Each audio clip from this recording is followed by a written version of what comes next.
guys hear that?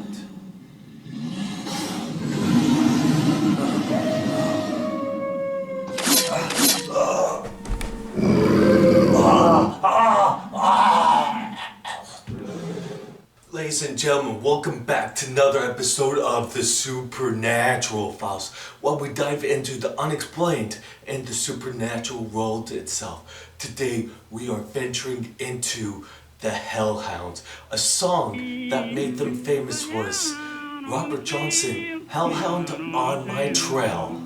So maybe we'll see a hellhound or two, but if we do, we're going to be probably running because they usually get their victims. The hellhound is a mythological creature that is an embodiment of a servant of hell, the devil, or the underworld. Hellhounds occur in mythology all over the world, with the best well-known being that of Cerberus in the Greek mythology, Ymir from Norse mythology, and the black dogs of English folklore.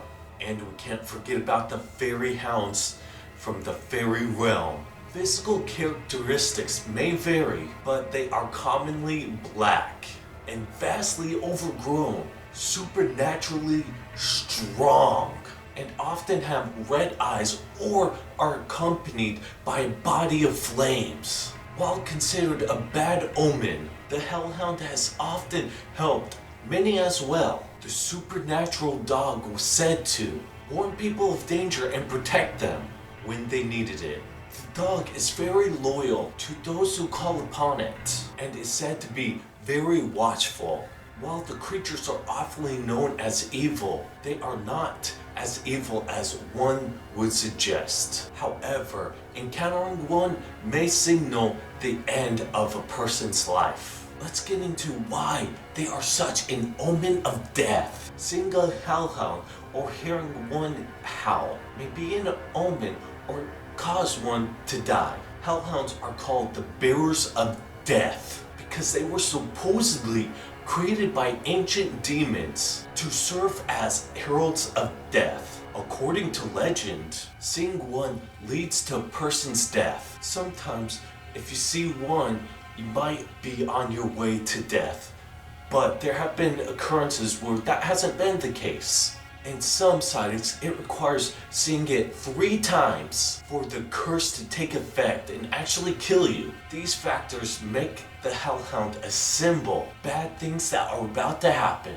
Let's get into why they are guardians and gatekeepers. They are often given the role to guard the entrances of the dead, such as graveyards or burials, or undertake other duties related to the afterlife or the supernatural. Hellhounds are not only guards for cemeteries, but they are also helper dogs for the people that are about to pass. They can show up to sad loved ones to inform them of a loved one's passing. Now let's get into the appearances of a hellhound, because we have touched on that they come in many forms and many shapes. The hellhound's appearance varies region to region, but whenever they pop up, they strike fear into the hearts of witnesses. These supernatural canine are superior larger than a regular canine. The smallest hellhound is about the size of a mastiff, while one can dwarf horses and elephants. The hair is black as coal, and their eyes glow like angry red or green flames. The most terrifying individuals can have multiple heads or no heads at all. Spotting a hellhound can be difficult, since they are mostly nocturnal creatures, and their black hair blends into the background of the darkness of night. Still, if you keep alert, you might smell a sulfurous odor. As the beast gets closer, you might notice a trail of scorched grounds where his path crosses yours.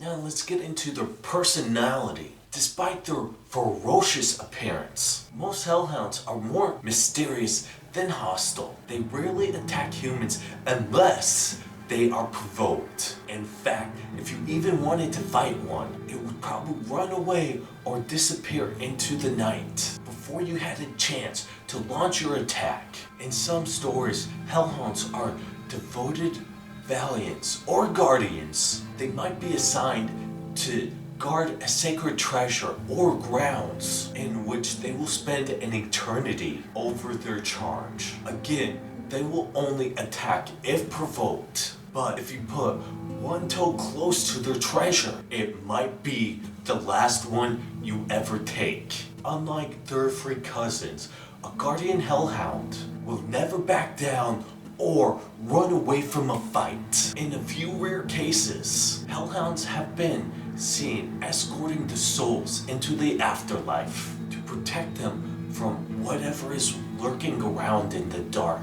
These accounts make it seem like the hellhounds are soft-hearted and benevolent. However, other accounts have been documented that the hounds attack churches or other religious gatherings, which paints them in a nastier light. Now, let's get into their special abilities, because that's basically what they are. They're magical creatures that have abilities. The hellhounds have many supernatural skills that make them powerful allies and monstrous enemies. To begin with, they have incredibly speed and strength, even for large predatory monsters like themselves. They can outrun a cheetah in a speed race and rip down trees with their claws. They are also masters of disguise, able to conjure up cloaks of mist, shapeshift into various forms, or even vanish out of thin air. In cultures that associate fire with hell, the hellhounds are able to play tricks with the flames. They scorch the ground they walk on, and their claws are as hot as flames when they walk out. They are brilliant at dramatic entrances and exits, conjuring up pillars of fire to transport themselves. Overall, the hellhound's most dreadful ability is the uncanny sense of death. If you see a hellhound, your chances of dying within the next year just skyrocket. If you see him 3 times, you are definitely a goner. It is unclear whether these black specters appear merely as an omen of death, or if actually seeing them causes death itself. Either way, they are not a welcome sight. In cultures that attribute the afterlife with fire, hellhounds may have fire abilities or appearances, while most portray the hellhounds as being evil and vicious. That is simply not the case. Hellhounds do not have to be evil or scary looking. They can be like any large dog, only with only black fur. Ladies and gentlemen, welcome back to another episode of the Supernatural Files. While we dive in the supernatural, it's a creature that is severely misunderstood, and that creature is a rev. He relates the rumors of men at the time. Calmet compares the ideas of the Greek and Egyptian ancients and notes an old belief that magic could not only cause death, but also evoke the souls of the deceased as well. Calmet ascribed revenant century in England and Denmark as similar to those of Hungary, but in no history do we read anything so. A possible precursor to revenant appears in Norse mythology. Now let's get into the stories. There are 3 stories we're going to touch on today. The first, troublesome. According to William, it would not be easy